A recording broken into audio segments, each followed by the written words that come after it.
Hello tout le monde, j'espère que vous allez bien. Donc, petit débrief comme chaque fin de semaine sur les opportunités passées et surtout pour les opportunités à venir de la semaine. Donc, il n'y a pas grand-chose qu'on a loupé depuis mercredi. Quelques petites analyses assez sympathiques, notamment sur le gold, si je me trompe pas. Oui, c'est ça, c'était le gold. Donc, on a eu ce trade-là que j'ai pu prendre vendredi, qui a été assez cool et qui a plutôt bien payé. J'ai aussi eu Euro USD, donc de ce côté-là, qui était bien corrélé et qui a été aussi sympathique. Côté Euro JPY, je me rends compte que je tombais aussi, enfin, j'aurais pu aussi avoir une belle opportunité de ce côté-là. Bon, on va essayer d'aller chercher du long terme, faire des analyses un peu plus globales parce qu'on est sur une fin de mois. Donc demain, à l'ouverture du marché, on sera le premier jour du mois, si je ne me trompe pas. Euh, donc nouvelle bougie, nouveau marché, à voir ce qui peut potentiellement se produire. Je vais potentiellement commencer avec le gold parce qu'il y a pas mal de choses à voir et surtout pas mal de choses à dire sur les potentielles opportunités. Donc pour le moment, on est toujours en range sur cette zone-là, qui est une zone assez sympathique et assez large. Donc on va dire que si je prends quelque chose d'assez gros, on aura ça. Et on pourrait même aller chercher un petit peu plus bas, même si pour le moment, ça fait déjà quelques semaines, donc ça fait depuis le 6 juillet, le mois complet, en fait, on a passé tout le mois de juillet dans cette zone, qu'on est rentré dans ce range et qu'on se balade entre le 18-30, donc le haut du range, et notre 18 bas de range. La clôture de la semaine a été assez spéciale parce qu'elle a clôturé pour la première fois depuis le 21 juillet au-dessus de notre zone ici, donc la zone des 18,5 voire 18,10, enfin 18, c'est ça, 18,7 à 18,10, ce qui peut potentiellement sur la semaine qui arrive nous donner un marché haussier, et surtout pour le mois qui arrive, un marché haussier.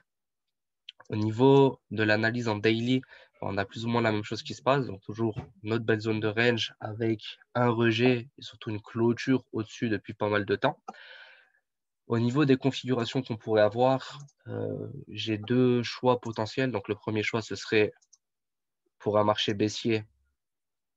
Donc, ça, top, donc double top. Et un marché qui va chercher au niveau des plus bas, donc au niveau au minimum de ce. Donc, au niveau au minimum de notre plus bas ici, le 17,50. Et au top, aller chercher le 17, ce qui viendrait à finaliser ma grosse analyse et qui tomberait sur quelque chose d'assez cohérent. Donc, je serais d'avis à vous dire pour le moment qu'on pourrait se baser sur une analyse de cette manière et d'aller chercher une analyse baissière.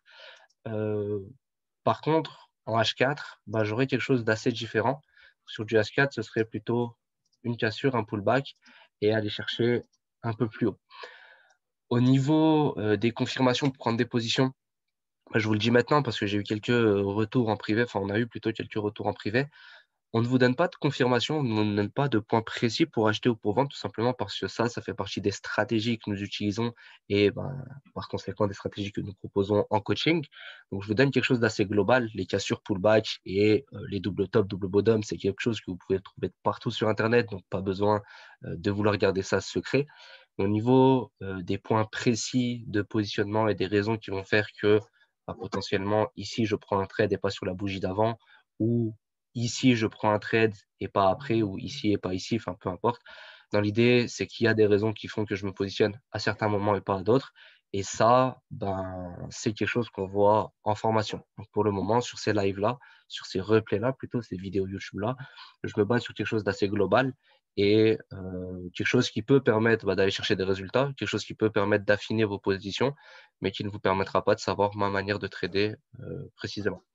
Donc pour le début de semaine, je vois potentiellement un achat, même si je l'aurais plus vu sur le 10. Là, en soi, on est sur une zone assez floue.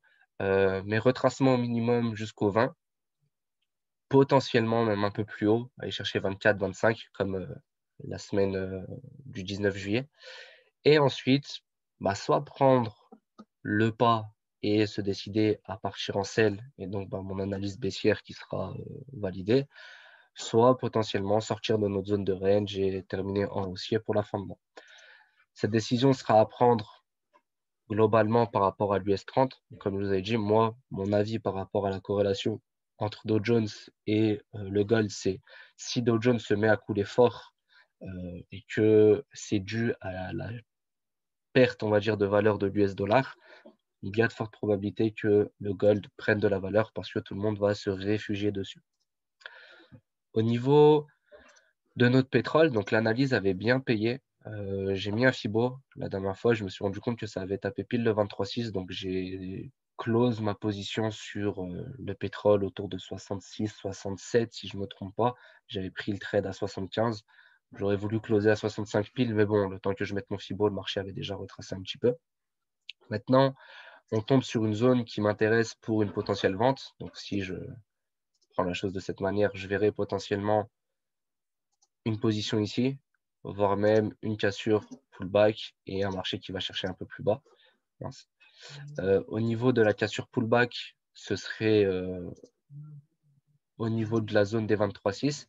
Et ce qui peut être intéressant, c'est qu'on pourra aller chercher cette zone-là, donc ce plus bas-là, le 61, avant de retracer et d'aller finalement chercher le 60, voire même le 59 qui tombe sur un palier de Fibo.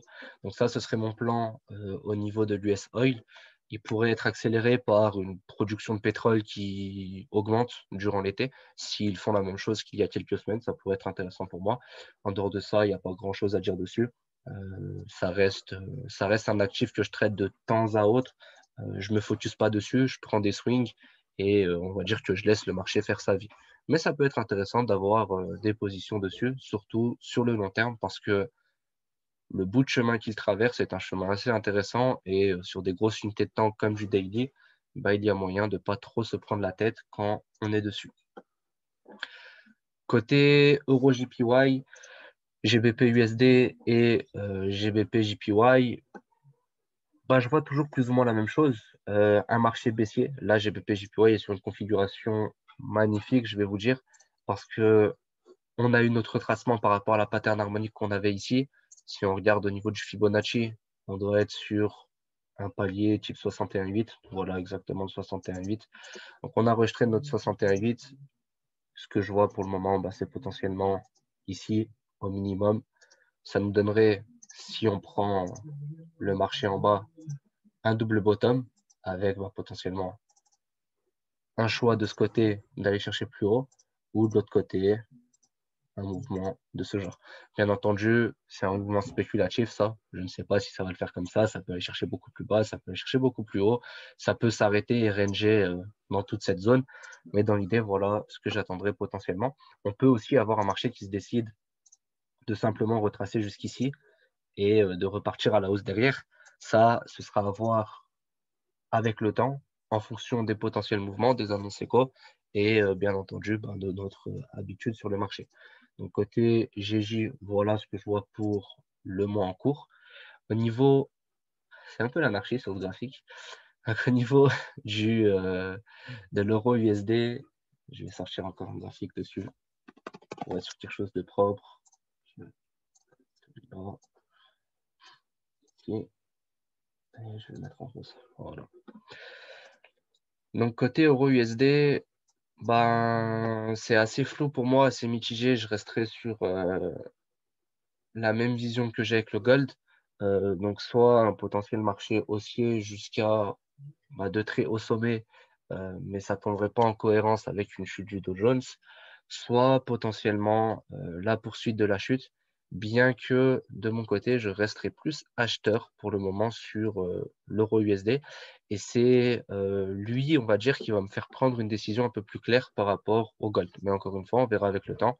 Et si je me rends compte que il y a une décorrélation entre les deux actifs ou que d'un côté j'ai une cohérence et que je n'ai pas de l'autre, ben, je resterai plus sur l'euro USD parce que c'est une paire Forex, moins de risques dessus au niveau des prises de position, moins de mouvements assez fous et donc de ce côté-là, un peu plus safe, surtout qu'on va rentrer sur le mois d'août.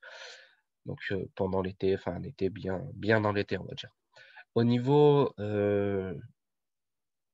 du début de semaine, j'ai pas trop d'avis. Là, pour le moment, je resterai un petit peu flou. La seule position que je prendrais potentiellement, ce serait voilà, du côté de GBP-JPY une vente, l'US Oil une vente aussi. Côté EU, bon, bah voilà, à voir. Donc sur du daily, pas grand-chose. Peut-être que sur du H4, j'aurai quelque chose d'intéressant. Bah, pas grand-chose non plus au final. On a rejeté le 18 500, donc à voir ce qui peut potentiellement se passer. Peut-être quelque chose du genre.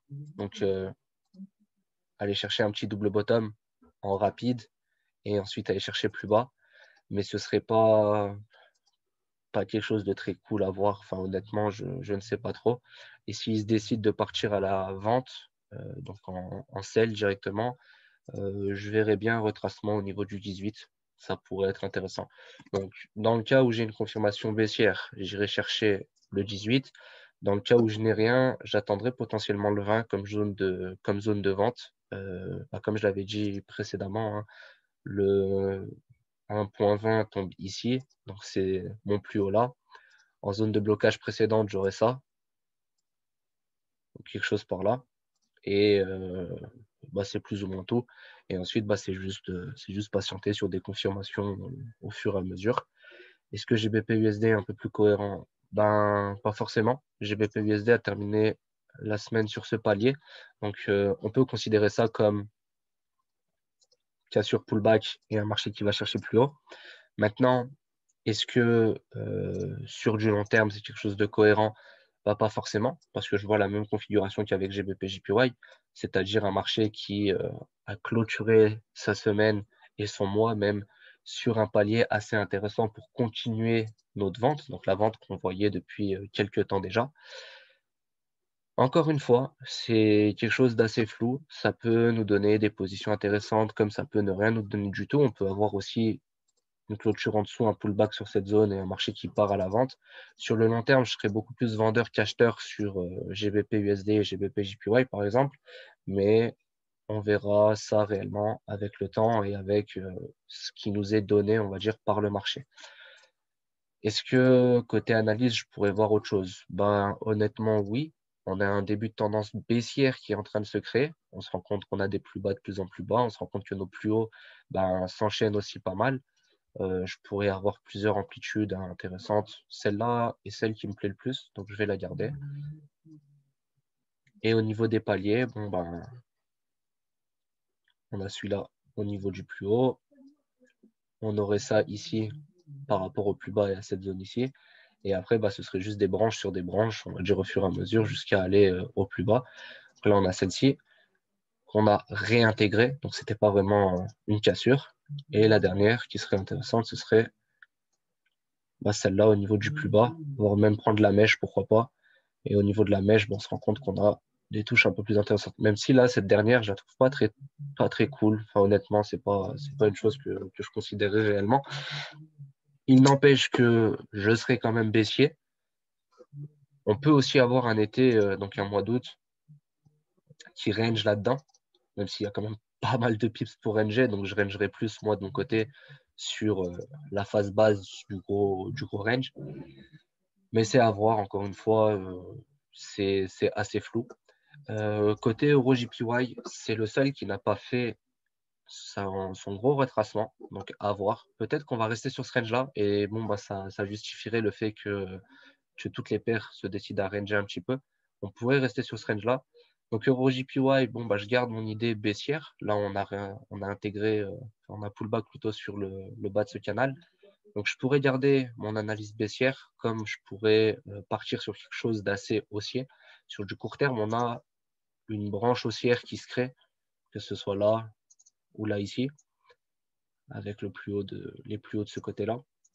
Donc, on pourrait avoir quelque chose d'assez haussier qui se crée et aller chercher le 31,05.